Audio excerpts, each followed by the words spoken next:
আজকের মুক্তিযুদ্ধ জাদুঘর 32 নম্বরের বাড়ি, সেটা তো আমাদের বাড়ি নয়, সেটা তো এখন বঙ্গবন্ধুর বাড়ি নয়, সেটা তো এখন শেখ হাসিনা শেখ রেহানার বাড়ি নয়, সেই বাড়িটি হলো একটি মুক্তিযুদ্ধ জাদুঘর।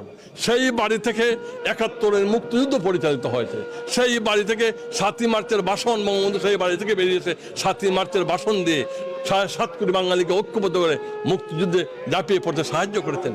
সেই বাড়িটি কি দোষ করেছিল, কি দোষ করেছে আমার জাতীয় সংসদ? জাতীয় সংসদ আওয়ামী লীগের নয়, এরা তো বাংলাদেশের 16 কোটি মানুষের। কি দোষ করেছে গণভবন, কি দোষ করেছে রাষ্ট্রীয় সম্পদ বিটি ভবন? রাষ্ট্রীয় সম্পদকে আপনার জলে পড়ে ছাইখার করেছেন, মেট্রো রেলকে আপনি জ্বালিয়ে দিয়েছেন, আপনি এলিভেটেড এক্সপ্রেসওয়ে আপনি জ্বালিয়ে দিয়েছেন।